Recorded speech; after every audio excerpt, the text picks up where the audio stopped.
of a military personnel, careless of who is the owner of the uniform, you'll be sent to at least 1 year imprisonment. So he should have thought about that before going out with that uniform. And really, I don't really get his reason for why he wants to even go to that extent. I know that there's that love for that military. Maybe he watched his brother and his father, you see, and then there's that admiration, for it. I also have a brother that loves the military. Yes, every time he wants to put he wants to go to NDA. So I guess that, but it should have been within his house. He should have not taken it out, at least for the sake of whatever is going on in this country, in the respect of insecurity. He should have respected himself and just put that. And he's saying that he's a barrack boy. That one is not an excuse. It's more or less like everybody can be a barrack. Exactly. I might grow up in the barracks, but that doesn't mean that I am automatically a military personnel. So it's whoever that, maybe my dad or my brother or whoever that was that is that person that they will recognize as a military personnel. So that is not really an excuse for me. Okay, so let's when we're talking about you actually made a valid point in the sense that you said he could have actually grieved within his house, or rather I would even say within the barracks, because of course people who are living in the barracks might actually have seen him or know him. So there were people in the comment section saying, they're supposed to forgive him because maybe it's the love for military that made him did that and stuff like that. We understand, right? But living in a situation currently like the insecurity thing we're actually facing, I think that should be the last thing that could have actually come to his mind in putting this and following these truck people. Because if you ask me, it's more or less like, what is he trying to do? Is he trying to scare the if he follow these truck people now, what's the transit? Yes. So let's say now he's putting on the uniform. And of course, we are not praying, right? Because even these truck people, we all know they're actually guided too, because they don't just walk like that. And let's say, unfortunately, right, we are not praying for that, but if they should come across a bandit or any emergency on that particular road, does he think that uniform he's putting is going to protect him? Because of course he doesn't have a gun. It's just the uniform. Because okay, we understand that Nigerians, if we see someone with the military uniform, even without gun, there's this fear that automatically we used to fear this military man. Oh, let me shift before this man do something. And some of them are actually nice, but we've already have this kind of fear in us that all military people are wicked because the training they used to give them and all those things. So let me digress a little in the sense that, okay, let's talk about this. There's what we call career day in schools, whereby you see a lot of people. Of course, we all have ambitions. We have kids who wants to become the military people and all that. And you go to the market and you get to see those military uniform for children and putting it just to come and show, oh, this is what I want to be in the future. This is who I want to be in the future. What can you say about that? Because if this particular person is actually putting on his own brother's uniform, we understand that his own he's coming from a grief side because, okay, he lost his dad, he lost his brother, and he feels like putting the uniform is what will make him, that's by the way. But people who uses this particular uniform again for career days in school, for just, because it's the love, or because apart from him in particular, the other people who most time you see them putting on camo flags of military people just because for the love of military. And sometimes if they are not lucky, if they should meet the main military people, they used to serve punishment in the road, because they'll ask you, why are you putting on the trouser? Why are you putting on stuff? And all those things. So what can you say about that? Okay. The military uniform, like I said, it's an identification. So you putting on the military uniform, you're already identifying yourself that I'm a military personnel. You get it? So when you get to those people that are genuine military personnel, there's a way they will interact with you, and then they'll be able to dictate, this one. I think they have one language that exactly. So once they find out, now it's now an offense, because why would you wear something that you are not affiliated to? It's actually not good. Even though wearing a camouflage uniform, I think is in Nigeria or maybe Africa, but I don't really know of that. that we respect the uniform. Mm. But in the US, you see they wear their camouflage and nobody does them anything, and it's okay. But for we that have that rules, that wearing a uniform, that you are not part of it. Yeah, and of course, I think the reason why, sorry to cut you short, the reason why I think the Nigerian people really respect our uniform is, if we're being honest, it's really not easy for you to just wake up one day and wear that uniform, because for you to have that caliber of putting on that uniform, you did not just wake up and you just started putting on that uniform.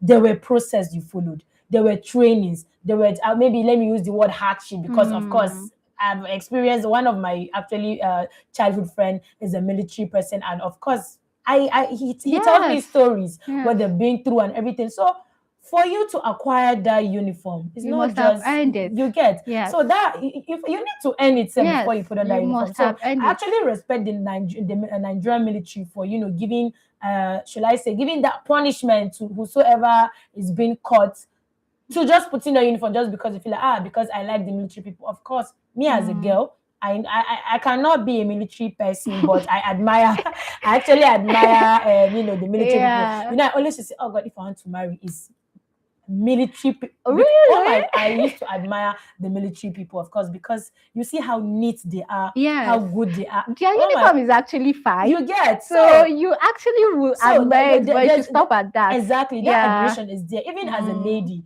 then talk more of a guy that, of course, those people actually follow due processes before earning that uniform itself. So it's more or less like people should understand that do I understand there are different ways of grief, right? But I think I'll also tell this particular guy that he could have just grieved in his house, not even in the barracks, because it's okay if the barracks people are familiar with him. What if he step out from that particular barrack and meet another military person outside? It won't actually be funny. So the whole point is that people should just understand that putting a camouflage is not well, I think I will not say it's a good thing at the same time, but you should just try to admire from afar. And if it's something that you really admire, go to school, right? Apply for it, because I think each year they used to release short service, the NDA form and everything.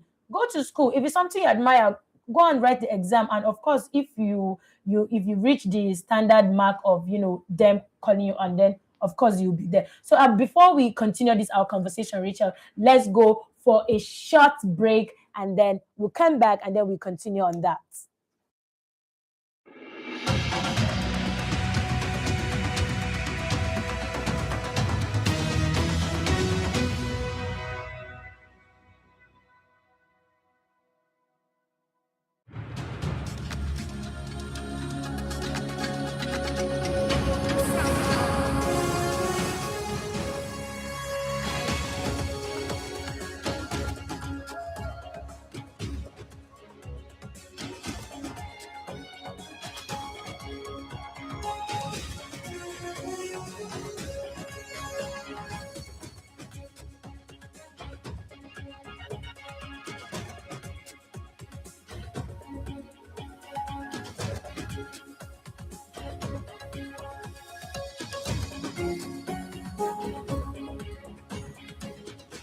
Hi, my name is Hawa Shakiro Wodini, and shout out to S24 for this interview. It was so smooth and so clean. Thank you so much.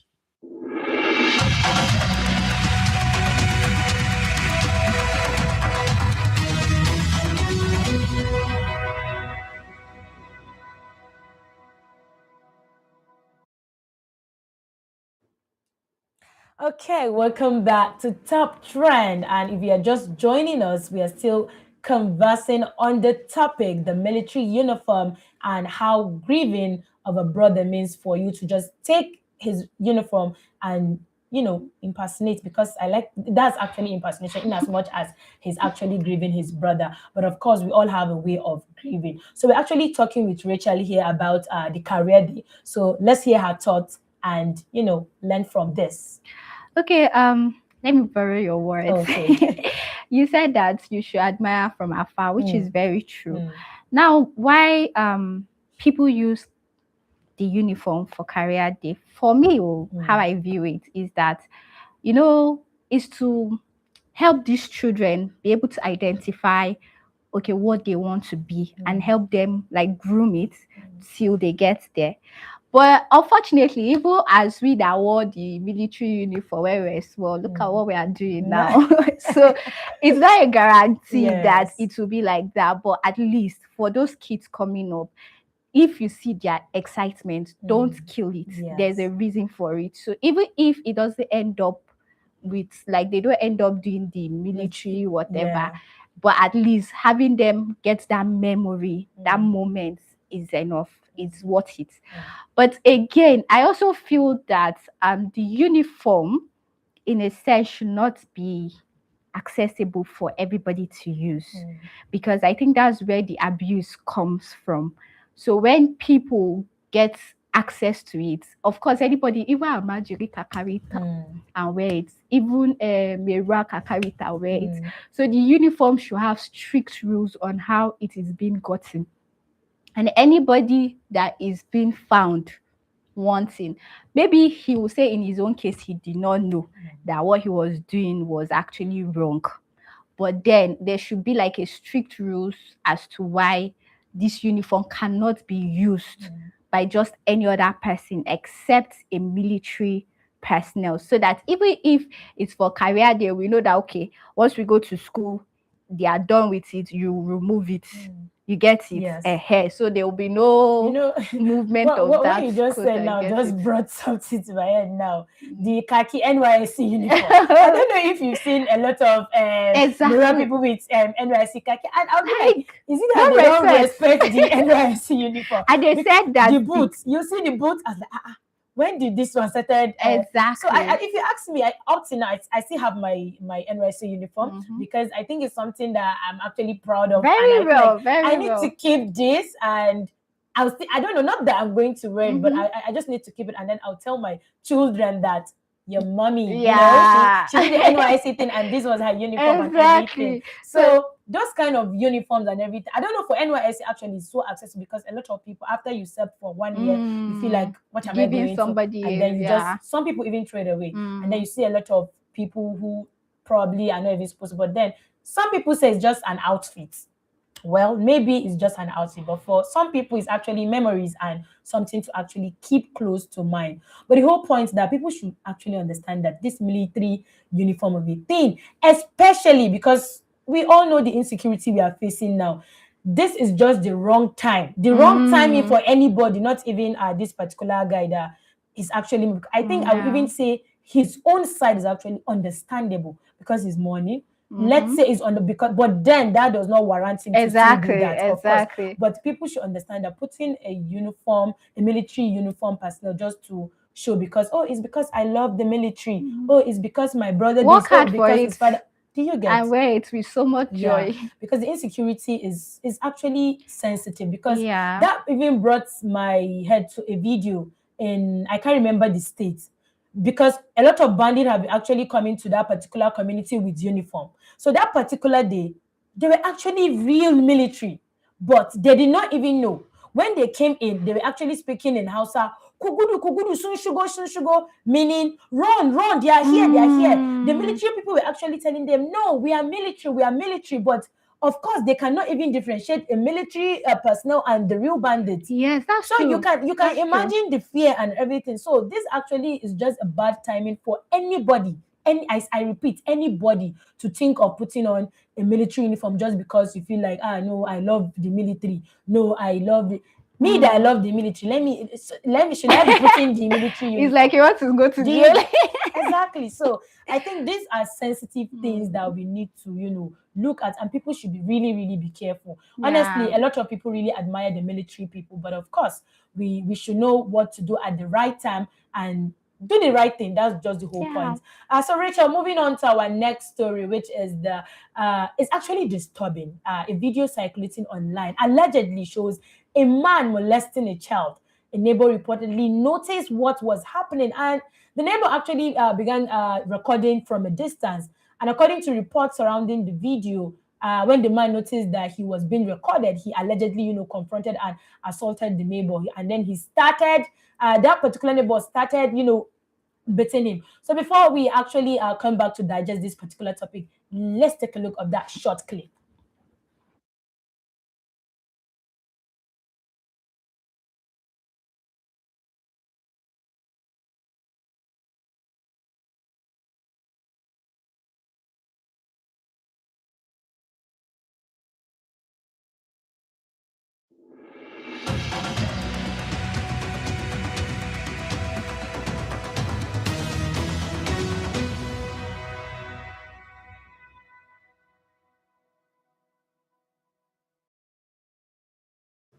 Okay, welcome back. And that's just a short clip of that video. When I saw that video, honestly, it was so disturbing. And that brought me to, conversation we had with Solomon the other time. We talk about so many times about how parents really just rely on uncles, on neighbors, on, oh, I like this, I just like this person, he will not do anything to my child. Rachel, what's your thoughts about this? First of all, it's very painful. It's very painful, both as a parent and also to the child, most especially, because with that now, that uncle or whoever that man is, Yes. let me not just say what is in my mind because it's dangerous. But then I think that, like you said, parents should pay attention. Just because you have somebody helping you, maybe your brother came, to spend the day. It's not just even your brother. I think you should first start off by teaching the children what all of this thing means. I knew that back then our parents are too scared of teaching us what sex education is.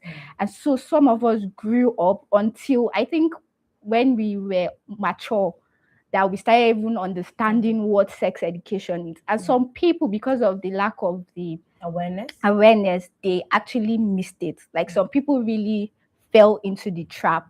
So I feel now with the way the world is going, everything is changing. So also should parents also change their style of how they also make all of these things look as if is not now kind of thing that we'll discuss maybe later in the future. For a child, I feel like from a very tender age, because children they have a tendency of remembering things. There are things that have happened long before. You as an adult, you have forgotten about it, but a child that will witness it will be able to tell you everything from A to Z. So I think now they should teach them from that young age so that they will get that understanding that, okay, when somebody touch me like this, it's bad though. I'll have to report to mommy. Or this uncle is doing somehow. Let me go and report to mommy. Okay, I want to give an example. There was this shop I worked as an apprentice. And I really loved the way this woman actually taught her girls to be precise. From a very young age, I think 3, she started teaching them. If an uncle put his hand on your laps, shout, scream, report to mommy. Yes. If an uncle touch you on your breast, report. And so it became a routine for them that there was this day she forgot to ask them, because every day after works, because she lives far from her shop, so sometimes she doesn't bring them to the shop.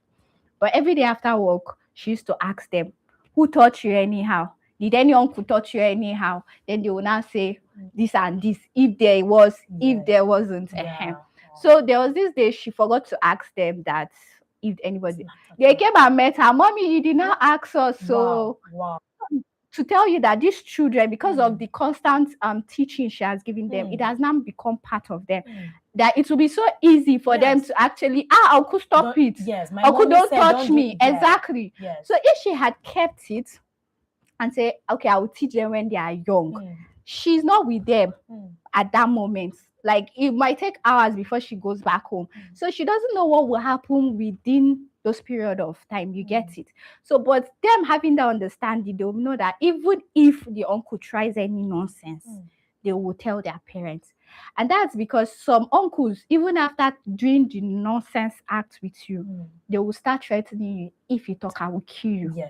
Nobody will believe you. And you see these children will keep it inside of them, and they will grow up with that trauma. and it will be, some of them even get to the extent of even going to the extreme of even selling themselves because they feel It's normal.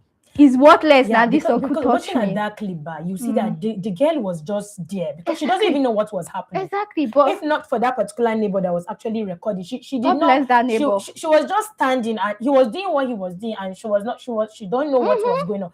But that was bad. Yeah. If not for that particular neighbor that was, recording, He would have got you scot just free. said something and that just brought my attention to something. I think God bless that woman who you just spoke about now, the way she, our parents actually. I think sometimes I would say our parents are the cost of most of all these problems. Yes. I understand that parents should I say, are they scared of teaching their children sex education or something? But if it's before, I understand. But now the world has evolved, the world has changed. You need to start letting your child that, in fact, from the private part, nobody should touch There's it. this song, I can't remember the song, but maybe I'll just just make my own song now. There's this video I saw online. She was teaching her baby, no uncle should touch me here. No uncle should touch me here. So she was showing all the private part of her body with song. So the girl will just wake up, Mommy. It got to an extent that if even a lady cannot, of course, the mom was actually just teaching her if a man, do that to her. But because she's already self-aware, as little as she is, even if it's a lady, she doesn't even allow a lady to put her on her. If she touches her, say, no, my mommy says you don't touch me there. So you see, she's even a lady, but of course, because she's already self-aware. During our days, our mommy would just tell us that if any boy touch you, you get pregnant. That's what they used to tell us. So if any boy touch you, you get pregnant. So I think ours was just strong that almost. It was with an iron fist. They didn't really explain it. So we were like if a touch, we don't even allow any man to come close to you. I think as a person, I would tell you, like, growing up, I actually hated guys. Me as a person, I hated guys because when I was like, if a guy should come and say he likes me or something, I'd be like, are you okay? We can fight. If you say you like me, because in my head, like, are you okay? Why would you say you love me? What is wrong? All those kind of things. But it's because of like what they've actually told me right from, do not allow any man come close to you. Do not allow any man to touch you. So, I think at that point, I would say our parents really tried. They did not really come out to tell us like, this is how the world is. This is our private part. This is what we are not supposed to do. But they were strict in the sense that if a man touches you, you get pregnant. But that didn't stop some people. Actually, it did not. It did not. But to some, actually, like for me, I think I would say it actually worked for me. Because growing up, and we also have this, going to school, they'll tell us that if you go to school, just focus on your book. Read your book. No, don't follow any boy. Don't follow any man. You get. So sometimes I think most of all this, I think I would tell there's advantage and disadvantage. Because honestly, everything have advantage and disadvantage. Yeah. But I'm not connecting it to this particular abuse that this particular man is doing. Because of course, these children, they are kids. If you ask me, where is the parent now? And how did he even She might be, funny enough, she might be inside. Exactly. And she doesn't know what's going outside. Exactly. Yeah. And also this actually now brought me to the fact that a lot of parents, maybe when they are kids, Mommy, I want this, and maybe if there are some particular uncles that usually visit them, Mommy, I want sweet, and that then uncle. No, I'm not buying that sweet. If that uncle should start buying that sweet for your children, believe me, anything that uncle will do to that child, the child will think is normal. Normal, exactly. Because that uncle there, that neighbor there, that whosoever there, okay, so if her parent is not doing this, let me use this chance. Yes, no. Some of them are very calculative like that. So maybe now you go and buy some and say, come, I'll buy you sweet. You know how kids are with sweet and all those things. She will follow him. If he give you that sweet now today, tomorrow give you sweet now. Or maybe she come and say, Uncle, I told my mommy to buy me sweet and she refused to buy it. Don't worry, I'll buy for you. If uncle buy you sweet today, uncle buy you sweet tomorrow. Your friend, if uncle will do you anything, you think it's not because uncle will say, I'll buy you sweet. I'll tell you, if I will do this to you, but then tell your mommy, I'll buy you sweet. So these are common things that parents should actually put in place. Yes. And also, I feel that don't be too trusting as a parent and also as an individual. Because even it's not just even with the kids, even an adult who can actually fall into this trap. So because I trust this person, I believe that he cannot do It's the people you trust that will end up even hurting you the most. Yes. So I feel even if they are going to leave their children with anybody, maybe because of the nature of whatever they are doing, and it won't be giving them much time like that, like the story I told you. I think they should also be supervising them as best as they can. You get it? And also give them room to actually speak. Because some parents will be like, okay, for example, now, if that man actually did, or maybe he did it, and then he left, now the child will not tell the mom. She won't. Because why? Uncle has deceived her. And who knows, maybe the mom didn't even teach her the act of speaking out. So she'll feel, okay, I can't keep it. And that child will grow up with that effect. It might not actually start, the effect might not start showing, but later on she starts feeling, some of them end up becoming sex addicts. Yes, right, they become yes, they become sex addicts. Some of them even go to the point of even prostituting themselves. Some of them even suffer with low self-esteem because if uncle could touch me like this, meaning I don't have a what. You get it? But if the parents teach them and also follow up, because it's one thing to teach a child, but also be intentional. Be asking yes, about them. So if, for example, the child goes out, or maybe he goes to spend weekend in another place, when he comes, first thing, sit him down. Okay, gist me what happened. Let it be like gist. Don't even start with quarrel. Don't be strict. Just exactly. Let there be that flow, and they will be honest with you. Children don't hide, though. They don't hide things. You know, Rachel, I always like saying this, being so comfortable with your kids, because I did not believe in strict parenting, me as a person, right? Because tell me why there are some houses that I tell you, just the gate of their house is just the horn of their dad, and they will not see anybody in the parlor. Yeah, very true. And not sometimes not because the parents will be there or something, but because that was how that they are still in their sins. Tell me why I will just, it's just a gate sound and already is my father, and I'll start running because I'll maybe if I'm watching a movie, I'll go back to AIT or tune to NTA because do you get? So I feel like parents should just know how to nurture their children and try to show them that there's time for everything. Yes. There's time to have fun. There's time to read. There's time to gist. There's time to laugh. It's not all the time you're doing strict. And also pay attention to your children. Be observant. That word observant. Be very observant of your children. So that in case if you start noticing anything silly or anything that is out of place, you'll be able to quickly bring that to their notice, bring it, and then you guys discuss about it. There was this podcast thing I was watching that day, and then she gave an example of how growing up, she was this person that loves reading. So she always knows before the teacher. And then when the teacher comes in, she will be the one teaching the teacher. The teacher now got offended. Yes. She went and now reported to the mother. But guess what? She didn't tell her that it was because the girl was correcting her. She went and said, the girl is following boys. She's always distracting class. The mother heard it. Instead of her to ask the child, what happened? Yeah, she started beating her. Oh my God. So now the child, because of that, she now went into an isolation, because after all, even if I say it, nobody will believe me. You get it? So there should be that openness between parents and kids. Let your child be free with you, so that if anything at all happens, you'll be able to, okay, this is it, and know how to fix the problem. So Rachel, that brings me to a particular, there's a Korean movie. It was actually a real life story, right?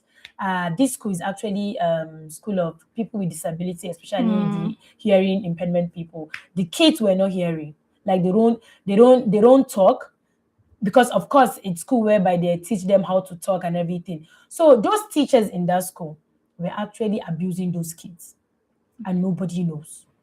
Those kids, they're actually traumatized, but of course they cannot even speak up. And of course, the parents already in their head believe that this That's how particular they school are. I'm bringing my children, they're actually teaching them how to, be themselves, how Be to treat respectful. themselves, They respectful, think and all fear those is things. now Do you respect. get? Yeah. So unfortunately, there was this teacher that he's actually a new teacher, very observant teachers. He came to the school and he started, getting connecting with the students, in the sense that he starts, playing around with them, trying to ask them a little things so that they'll get to. So he started noticing something about the kids. Like, he'll come to the class, he'll be teaching, and the kids and the entire class are not really concentrating. They're always like this, some of them crying. He was like, okay, maybe he should start observing and maybe something is wrong. So that was when he started his research. He started searching, like, he started observing each student, and that was when he found that there were some set of teachers in the school, and even the management of the school knew Know what was about it. happening. That school was actually closed down. Khadija, this is A lot not of just things in happening. movies, it's real life. There was this news I saw that really broke me. A principal sleeping with a student. Oh my God.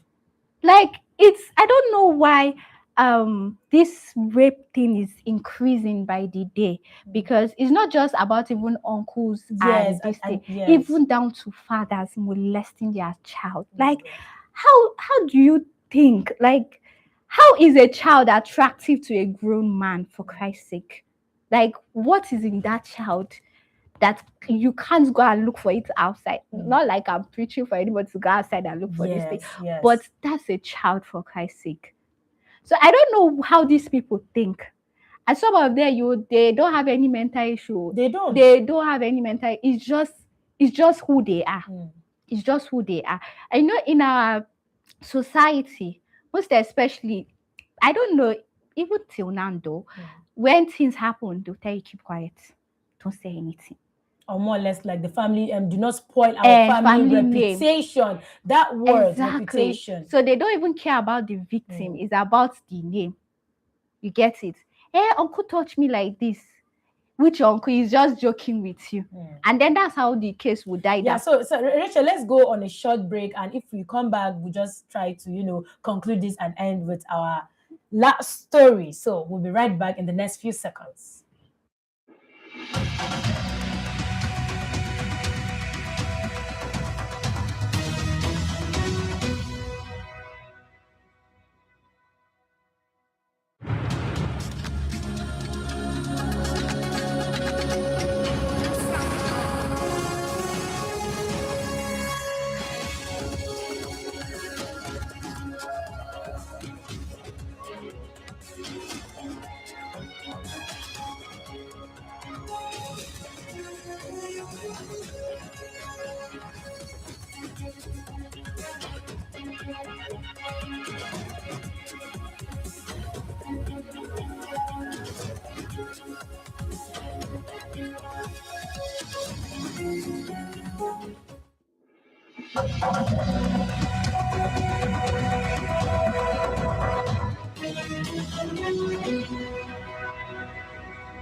Okay, welcome back to Top Trends, and Rachel here. We're actually discussing how abuse of children is actually being rampant and leads to rape cases, and using you see father raping his kid, you see a principal sleeping with a student. These are cases. They are actually not isolated cases. It happens all the time, but at the end of the day, it's more or less like it happened. We won't see any accountability or any transparency from any authority. Oh, they caught this, but at the end of the day, you won't hear anything happening. So the whole point now, let's quickly just give some of the solution, Rachel, to people to understand that these cases happen, but of course there are so many things to do that can help curb these particular issues. So let's hear from you. Okay, I would like to start by saying, I'm sorry, but I'm not sorry. The beating they gave that boy is not enough. No, actually, that beating is like, not enough. It's not enough. They were in the comment section saying he's not happy. As when I was watching it, I was like, his he's face not happy. for He's not happy me too. Because now, if they leave that one and say police should judge it, I'm not saying our police or our force people are not doing well, but there are some cases they don't really. do the main Mm. punishment. You Yes. get it. You see somebody rape somebody and their highest few months in prison and he's Nothing out. happened. Mm. And he goes back again and do the same thing because Yeah. of course he did not actually learn from it because Mm. nothing was done to him that actually warrant him to actually have a change of mind. Yes. So for me, they should have beat him where, then call police. If you give me the chance, just 24 hours, I just need 24 hours. They should put me on a case of rapists. When they come out, when they see a child, Yes. in short, if the child is coming like this, they will follow through the Yeah. bag and go out. Yes. Thank you so much for that. So the whole point that people should understand that abusing or molesting a child is not the way out. Yes. And of course, our authorities should make sure these people are apprehended well to the extent that they should know that what they are doing is not. Okay, I don't want to say something, but let me just keep it at that. But And also parents molesting- should teach Yes. their kids. Yes, parents all should of be these vigilant, things, should know yes. what to do, and do not always believe you have an uncle, you trusted an Mm. uncle, a neighbor. Yes, you should trust them, but not with your kids. Not with your kids. Learn to teach your kids that this is right, this is wrong. No uncle should touch me here. No uncle should do this. And of course, be very free with your children. Let your children be your best friend. Friend, Because of exactly. course you get to hear so many things about that. So moving to our final story, which of course many of us can actually relate. Vendor reviews. You kind of buy something, the vendor sends you a message saying, please, can you quickly send a review of our products? And sometimes, even when the product is just okay, you find yourself typing, oh my God, it's so nice, it's so beautiful. Why do we actually do that? No, why? Why do we do that? So stay with us while, we'll be right back on that top trend because, of course, just check that particular comment there where there's actually a tweet there that you just read. And, of course, me and Rachel will just continue talking about it. So, Rachel, what's your take on semi-review? Even, let's say you got... I have one story that I want to share, but let me hear from you. Guilty. Okay. Guilty as charged. Okay, so you do that a lot. Yes. And in my own defense, I'm only doing that to boost the person morale. But the truth is that it's good to be honest with people. Because if you write a review, you're not the only one seeing the review. Thousands You of get people it? out there. Yes, even if it's on WhatsApp, that person that you have given the review to might likely post that review. Products. You get it, and other people will see it. For me, I'm a movie lover. So if I go and then I'm checking maybe a movie to watch and then I see review, this movie is a banger. Yes. I'll be ginger to, Yes. and that's it with also products. If somebody is hyping it, you'll be like, oh, this thing is good, you get it. And then you too, you want to patronize because so and so said it's good. And then it might be good to them, quite okay, but to you, it might not be. And that's okay. But then when you know that something is bad and you're not saying, hey, it's good though, well done. Because you don't want to hurt the vendor's Exactly. feelings. And of course, that's not how life works. Hurt the person in a very kind way. So that it's going to do good, right? Yes. At least you being honest with the person, even if the person doesn't know that this product I'm selling is bad, from your review, the person will have a rethink. Okay, since this person is saying, then what can I do better for my product to be better and then get the audience it needs? But you being, it's good. You will keep selling nonsense and Honestly, thinking it's actually good. Yeah. You get it? Yeah, so I think if you ask me, I would say, I'm actually a bad person when it comes to that kind of thing. I'm good at telling you that if I'm being honest, it's not good, it's not sweet. And my mom likes saying me, my mouth, I used to say, but I said, no, I'm trying to be honest so that you not think that maybe, I'm trying to tell you that you should do better. Because tell me why you give me, maybe I'll eat something because you are my friend. So I want to hype my friend so that people, and I say, Omo, this is the best shawarma I've eaten in my life. Meanwhile, there's not even enough sausages and enough meat inside. It's only cabbage and maybe pepper. So you want me to come and be doing all those things. So quickly, I'll just give you a short. I'll give you a short story. We recently ordered for shawarma on Chowdeck. I will never forget. It recently happened. 7 shawarma and it was given to a rider. This rider, when the rider was coming, already we had issue of him not locating our venue. So I was already angry, and I was, trying to tell him that if you know blah blah, just all those things. So he was angry, and we started, exchanging words. So unfortunately, when he just came, I just collected the shawarma without me just opening it to see if my order was complete or not. I just collected it.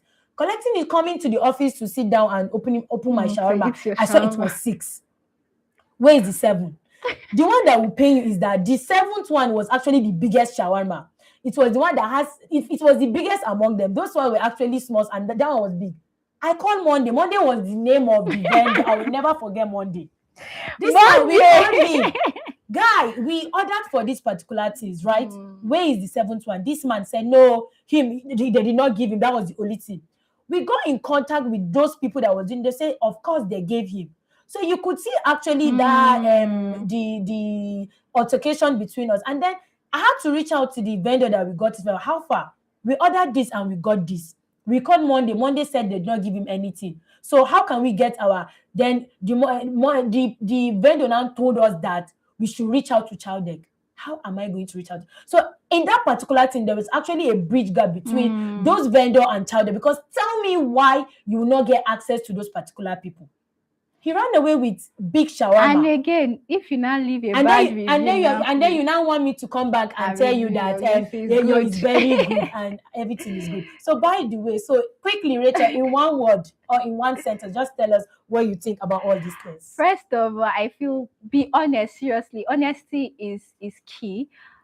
Even if the person, you don't want to hurt the person, there's a way you actually put it, and then it will resonate with them, and then they will take action if the person really wants to grow or wants to sell his products.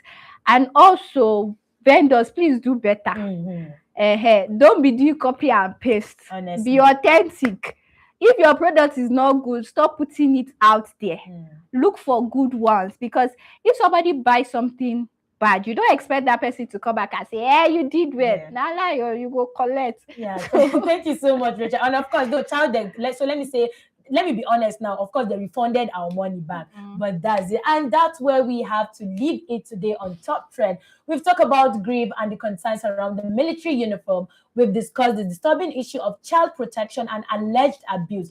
And then we ended on something much more relatable, the little white lies we sometimes tell when reviewing products from vendors. Rachel, thank you so much for joining me today. And this has been Top Trend. But of course, don't go anywhere. Keep watching the Morning Digest. A lot of things are here to unfold. See you for now.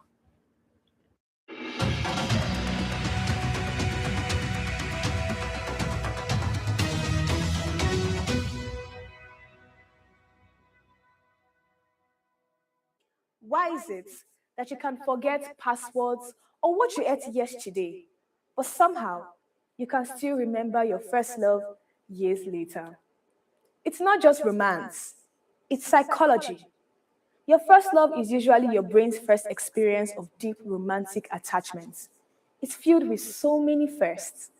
Your first butterflies, the excitement, the first heartbreak, the first time someone made you feel truly seen.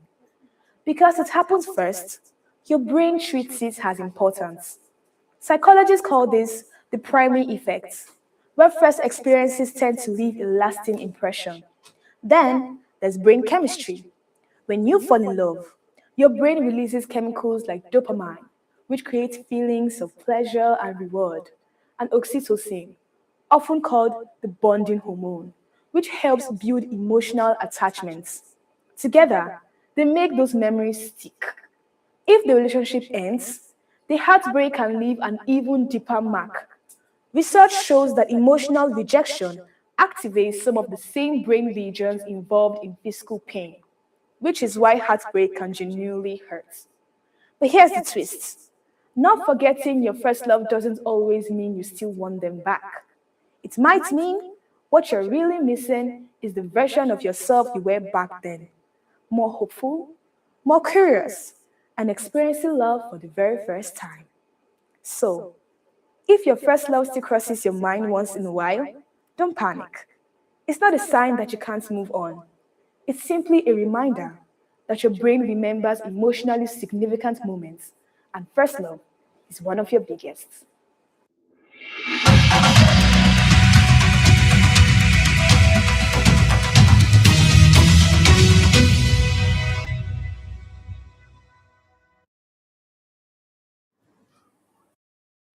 morning and welcome to another edition of the Sport Desk, where we look beyond the headlines to understand the stories, decisions, and moments shaping the world of sports.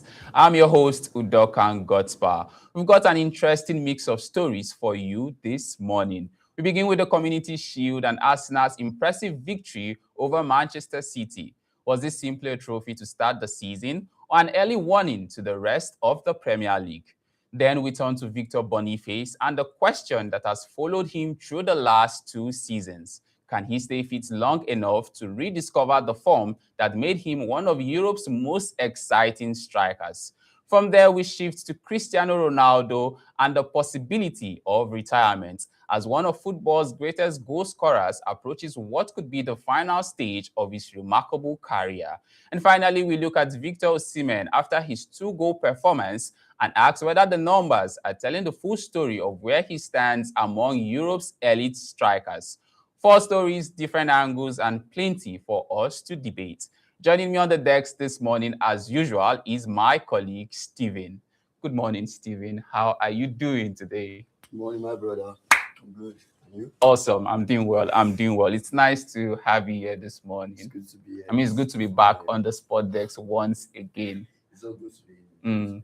Are you excited about the conversation we'll be having this morning? Definitely. Super excited. Definitely. I am All right. excited. Let's dive right into it. I think this first story is one you would want to to really talk about. I mean, it's the Community Shield that happened over the weekend between Arsenal and Manchester City. We did a preview of the game on Friday, and I could remember vividly you told me that Arsenal was going to win the game by 2-1, and I argued that Man City was going to win the game.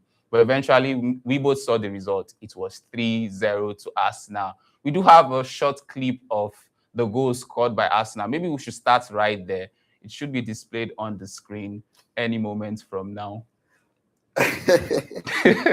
Congratulations to Arsenal for winning the Community Shield. It's not like been easy, because Arsenal had great signing this season, and which sparks a lot of what we are expecting from them. For me, I know that Arsenal has a lot of potentials to show this coming season. They have a lot of trophies to claim. I'm not going to say win. I'm going to say claim. Figuratively, I'm going to say claim. So yeah. Okay, quickly before you drop your point, this is a clip of the goals scored by Arsenal during the Community Shield game. You see, talking about Arsenal Man City, I was expecting these results. Really? Well, you predicted 2-1. You didn't say 3-0. Because I was putting a bit of hope on Man City. I felt like Man City should at least have a goal. Even if even if it's going to be 4-1, 5-1. Actually, that was terrible. For Haaland to be there and there was no goal for Man City. I mean, they considered 2 goals in the first half. Okay, I think we now have our clip. That was the first goal. Was it Odegaard? No, that was the first goal by Calafiore. Then the second by Havertz. I mean, look at what were the 3 defenders doing like this? They were not even playing like they were playing any trophy or Community Shield at all. They were just like, this was the 3rd goal. I feel like Man City players were just gallivanting. See. No hunger. Even the preseason friendly match is more competitive than what Man City played against Arsenal. Like, it was so disappointing for me. Man City needs to step up their game, especially under their new coach. I know they had a reigning coach who gave them at least 2 Champions League or so. That's Pep Guardiola, and now they have Masaka.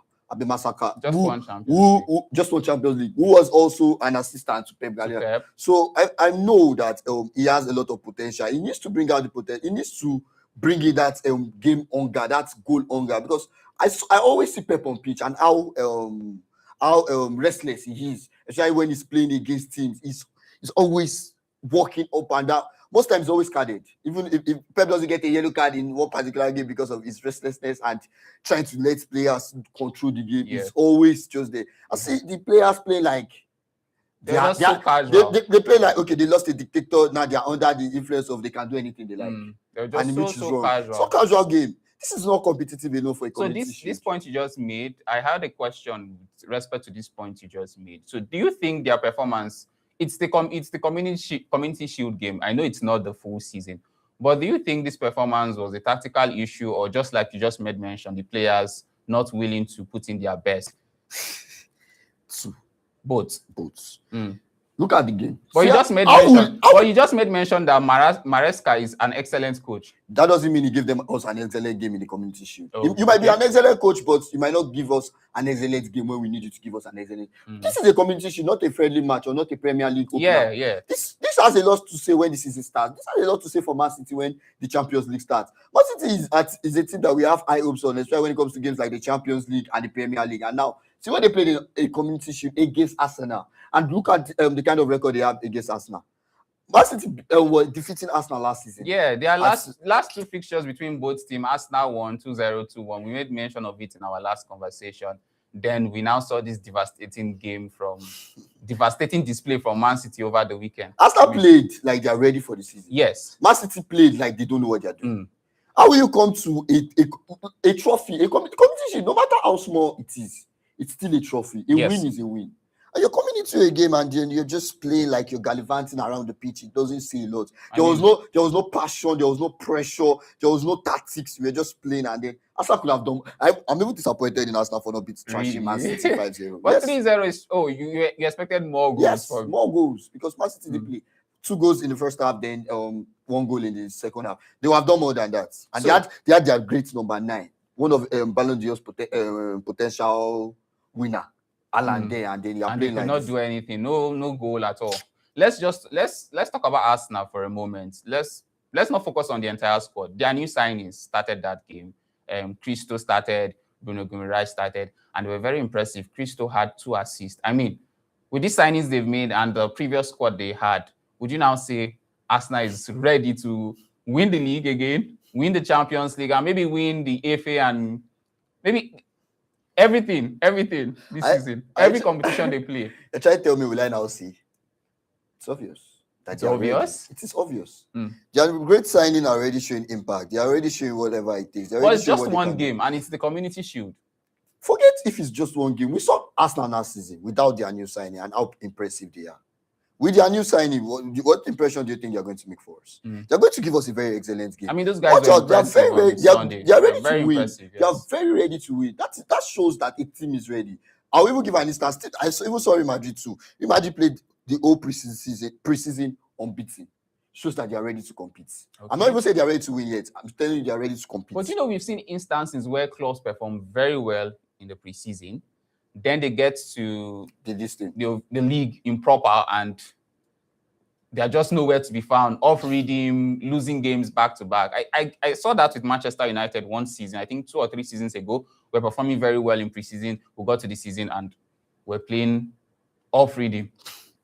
I don't know. I mean, you see, that problem you just made mention of, I would not say it's from the team itself. Okay. You know, when you have a passion, if you have a passion for something, you need to give it all it takes. You need to give it the best. You can come and play the preseason excellently well, and now you're playing the main season, you're playing like you're just like drifting apart.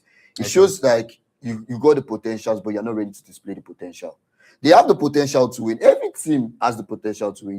You're playing a very strong league. You're playing the Premier League. You have the potential to win. You just need to compete for the win. And then you come in and you're playing like you're just like reflecting on, or just like playing like it's just like they're like on a tight schedule or something. It doesn't speak a lot on. Okay, so from what you've seen from these 2 teams you mentioned, Arsenal and Real Madrid, they are not in a place where they should be worried about such situation. All teams should be worried about all the situation, no matter how good you are. Okay. Any team can come up. You just made mention of their attitude being on the right track to taking this performance into the season. I'm using last season to compare this season for Arsenal. Okay. Arsenal had a very impressive last season. Both in the Champions League and in the Premier League. They lifted the Premier League. They were the second round. They did very well in the Champions League. They did very well in the Champions League. So now, look at the beginning. They're starting the season and they're starting well. They've won their 18th Community Shield. That shows a lot. So if that kind of energy comes into the season, we know that Arsenal are ready to give whatever it takes. But if you see teams coming to just like flex them, Man City will have a very disappointing season this new season if they don't sit up, if they don't make new signings, if they don't refix whatever they've lost. Because they signed out Bernardo Silva, they signed out Akanji.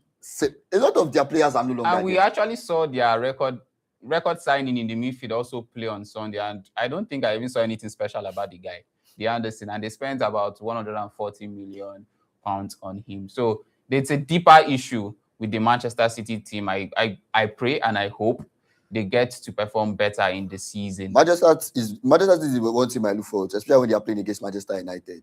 Why Manchester United? They always you left Chelsea, you left Arsenal, you went to Manchester United. Because I see how they discipline Manchester United. I know how Manchester United are play, especially when they are playing against a team like Man City. The intense to Manchester club, yeah. It's like a Manchester derby. The king playing against each other, the City and the United. Yeah. It says a lot. I love watching that game. Sometimes it's always 4-0. 4-0? No, Manchester City. Manchester United 4-0 before. I've seen a game like that. It was like maybe 2 seasons ago. And I was like, okay. I like discipline. Let's see how they perform this season with this shaky start they've had. Let's see if they were able to. I see Manchester United topping Manchester City this season. It's very, very possible. If Manchester City needs to sit up, Pep Guardiola was a very good coach. Okay. He put them on the right path. He made them competitors. Masaka should do the same thing. Or Masaka. So let's just do a quick, I will call it, let's not say prediction, but where do you think this teams end at the end of the season? Like on the Premier League table, where do you think they finish? I feel like they finish. I don't want to feel like, I want to say that they might finish competing to qualify for the Champions League. That's for Man City? Yes. What about Arsenal?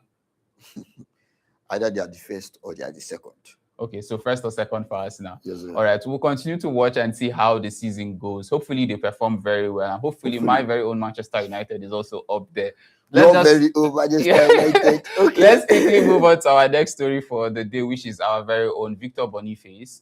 I mean, the past 2 seasons has been, I don't know what to say for Victor Boniface. Incredibly let me just hear your opinion on that quickly before we dive deep into the...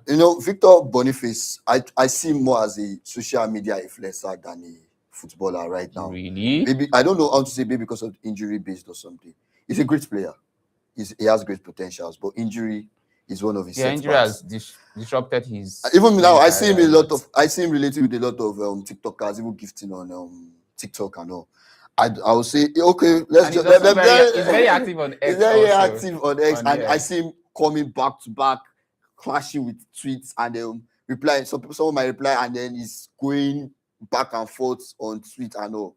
But on the field, he has had less of an impressive season and he has had a bit of an impressive season. So Victor Boniface came into the scene 2023, 2024 at Bayern Leverkusen. He was very impressive. He scored about 21 goals that season. He was considered one of the best strikers in Europe. Eventually, 2024-2025, he was supposed to complete a transfer to AC Milan, but that move failed when they found that he had an issue on his knee during his medicals. He returned back to Leverkusen, got a loan move to Werder Bremen, and picked up an injury there, had a difficult and poor season coming back to Leverkusen. But over the weekend, we saw him make his return to... I won't say competitive game because it was a preseason game, but he scored an amazing and fantastic goal for Bayern Leverkusen. Do you think Victor Boniface will be able to put behind what has happened for the past 2 years and we'll now see a new Victor Boniface where we are now excited about what we see on the field of play once again? I would say it's going to be difficult for us to see a new Victor Boniface in the sense that, you're just coming back from injury and you have like less of 2 years impressive season, and then you're trying to like recover yourself. I told you, I always say this thing about recovery phase. Recovery phase is not about what you come back and do on the pitch. It's about if you fully recover. I don't know if you had, and I think the injury crisis he had was an ACL, and I think you were the one who made mention of players not returning to the form they were before after such injuries. It's quite difficult. It's very, very difficult to see a player come back to form after recovery from such injuries. Yeah, I can say it might have like a great impact on the pitch, but it might not be up to expectation on the pitch. Right now, teams like Bayern Leverkusen is a very, very... I think they're in Bundesliga. Yeah, they're in Bundesliga. And I see how they play in the Bundesliga. They are also a great team to look at. And I think they just recently won their first Bundesliga title. Exactly. That same season he joined them. So I see him with a lot of potential. I might not say he might come back fully fit, but he might come back ready. And he should not be given enough time on the pitch. He should just be given limited amount of time on the pitch so he can improve and then get better, because it's not easy coming back from AC and you're expecting us to see a better form of you. Now we're not going to see that. We're just going to see. We just want to know if you're fully recovered and if you're fully fit to play the match. We don't want to see. We don't want to even know whatever you want to do. We just want to see it. But you know, Victor Boniface is a determined player. I mean, this is not the first time he has had this kind of injury. He had it first in Norway when he was playing in Norway, the ACL. He recovered and came back, and we saw one of his best seasons at Leverkusen after that ACL injury, before the second one. Don't you think Victor Boniface still has it in him God's to power. give us... God's power. Let me be honest with you. It's easy to be determined. But you can be determined and then you have nothing to prove. You have nothing to show. You just say, I'm determined, and at the end of the day, no results. So to be determined is a different thing. But to show that you are determined enough is another thing. But he has showed it once. So don't you think he can show it again? Because you showed it once doesn't prove you can show it again. Remember, he's coming back from an injury. He's just coming back. A similar kind of injury. He came back from before and performed exceptionally well. I'm going to be very honest. I'm not expecting him to come back and be the old Boniface or the new Boniface, but it might be an average level Boniface, either old or new. But he has something to prove at the end of the day.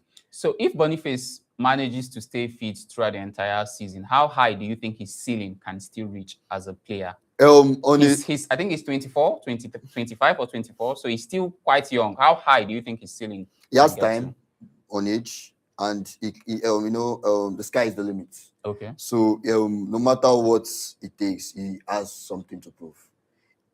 Like you said, he's determined. But is he determined enough? He has something to prove. Okay. I'll say good luck to him, all the best to him in this new season. Okay. Wishing him quick recovery also, because it takes a lot to recover. We'll continue to monitor how his season goes. But let's just quickly go for a break before we continue our conversation. The conversation continues right after this break.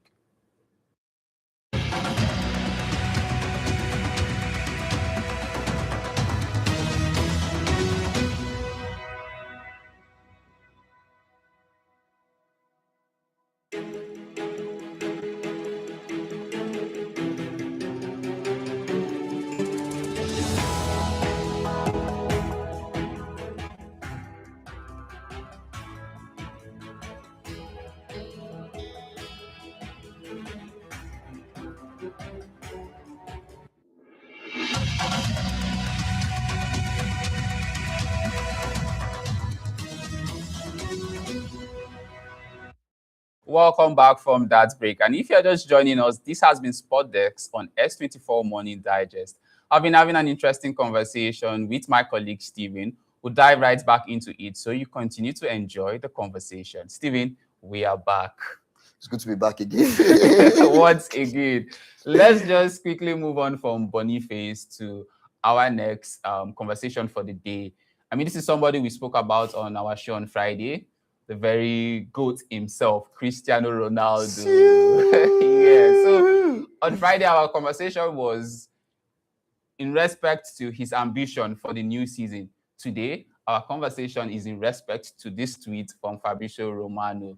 In an interview with Voga, Cristiano Ronaldo made mention that this year might possibly be his last year in football. I mean, we heard during the World Cup, he made mention that the 2026 World Cup was going to be his last World Cup. But I don't think we all thought that 2026-2027 season would be his last season. I mean, how do you feel? How did you feel seeing this tweet? It's been all over X, all over social media, trending that Ronaldo might be retiring after this season. How do you feel? Ouch. Heartbroken. I feel heartbroken. You know, watching a legend like that from my childhood to now is something I say. His story is very, very inspirational for me. So it's an heartbreaking something. But now I'm happy because he just got married and I see him settling down and facing his family and his brand, because he has a very huge brand he has created for himself. Ronaldo is a very, very, very, very spectacular player. He has given a lot of players hope. Yeah. Limelight, motivation, everything that helps a player builds up his career. It's Ronaldo for me. So seeing him say this as his last year of football, I've been waiting for this news. I've not You just had been heard. waiting Yes, for the news. It's old enough to Did you retire. expect it to come this soon? I know he's You know- 41, but I think from what we've seen from Cristiano Ronaldo, we expected more. To be honest, personally, I thought we were going to see Cristiano Ronaldo play until 45. You know, So it's quite shocking and surprising to see him come out and say this might be his last year. that shows he in wants football. to focus now. I don't want to even see him coming out as a coach, even if he ends up retiring. I just want to see him coming out as a legacy because he's a legacy. So Ronaldo, ouch! I don't want to talk much, but Ronaldo is someone that really inspired me, and it's good to see him live that amazing career. 5 times Ballon d'Or winner, 5 times, almost five times Champions League winner. He has a lot of trophies. He has a lot of distances in him. I think the only trophy Ronaldo doesn't have is World Cup. Yeah, I Which think sucks. so. Which he has played in. Which The he only has played competition in, and doesn't he has had like have an a impressive trophy. record, Yeah. scoring hat-trick in the group stage, and all. So that's a very, very good and amazing record for Ronaldo, and it's amazing to me. So he said possibly. He used the word possibly. With the kind of player we know Ronaldo to be, do you think he actually means what he's saying? Do you think this might actually be his last season? I think so, because I just What if he doesn't score the 24 goals he needs to reach the 1,000 goal mark this season? Do you Ronaldo think he still retires? Ronaldo has no point to prove in football again. He scores or he doesn't score, he's still a legacy. I mean, I know he doesn't have any points to prove, but this is a mission he has set for himself. It's And a we've seen Ronaldo determined to achieve whatever he has set for himself. I think the only thing I could say Ronaldo didn't achieve, despite setting a target for, was winning the World Cup. You get, but in respect to all other things, we've seen him achieved and even surpass what he promised to achieve. Do you think, with what he has said already, that his goal is to reach 1,000 goals? His goal is to reach 1,000 goals before retiring. Do you think if he doesn't get there, he retires? As a Ronaldo fanboy and something, if he says it, he can do it. It's something he can do. You know, he has struggled over the years, especially with his national team. He tried for them. He tried to win the World Cup for them, but it was not possible because it doesn't take just one player to win it. Yes, it takes a team. Football is a team sport, yeah. So it takes a team to win it. So it's possible. He has gone. We saw him go back to Saudi Pro already, and he has resumed training. This year we have at least 4 months more left in this year. So 24 goals in this remaining part of the year. It's possible if he gives it all it takes for a man of his age. I mean, we saw his team play over the weekend. Though he didn't feature, they won 3-0. And I saw the impact in me. Yeah, he didn't feature in the game, but for wherever he was cheering and all of that. Cheering. But I mean, with the performance you saw, the squad around there, I think. Do you think the team has enough support to provide him the assist and everything he would need to reach that? The team doesn't really have enough support. They have enough talent. Okay. Mane they have someone like João Felix. João Felix. They have Mane. They have teams that really like players him. That really likes him and look up to him and they love his legacy. So if he says he wants this, it takes the whole team to give it to him. He deserves it. It is Cristiano Ronaldo we're talking about here. Okay. He deserves it. His goal celebration, dope. Everything about him dope. His fashion, his lifestyle, his family is dope. So let them give him his legacy. His legacy lives on. I'll tell my children, I'll tell a lot of people about Ronaldo. So let's bring back Ronaldo and Messi debates. But this time around, we are not debating about them. When these two players retire, do you think football remains the same?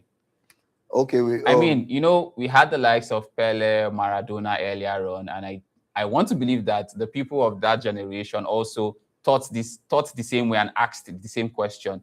Pele, Maradona left. We saw the rise of new stars like the Ronaldo, the Messi. Now, when these two players leave, do you think football remains the same? Do you think we see two sets of players that would give us consistent performance like we've seen with these two players? You know, we had this conversation and I told you, these people are on a 10-year run. Each of them, I think Ronaldo had 5, Messi had 5. Before the extra 3 years that Messi only they were both winning Ballon d'Or back to back. We've never seen. Have you heard about that? I haven't. So do you think they will be forgotten for players that were on the limelight for 10 years? I definitely know they will not be forgotten. I'm asking if you think there will be another set of players that can replicate what they've done. I mean, we are seeing the likes of Mbappe, Vinicius Jr., upcoming young players, Bellingham, and the rest. Do you think any of these players will be able to give us the performance and the consistency we've seen with these two players? You know, Ronaldo and Messi played with top performance and top consistency. Yeah. But these our new players are playing with leverage performance. And they were just like playing, but they're not playing up to the standards of them, Ronaldo and Messi. When they were their age. When they were their age. Yes. So I don't see them reaching that place, but I see them building their own.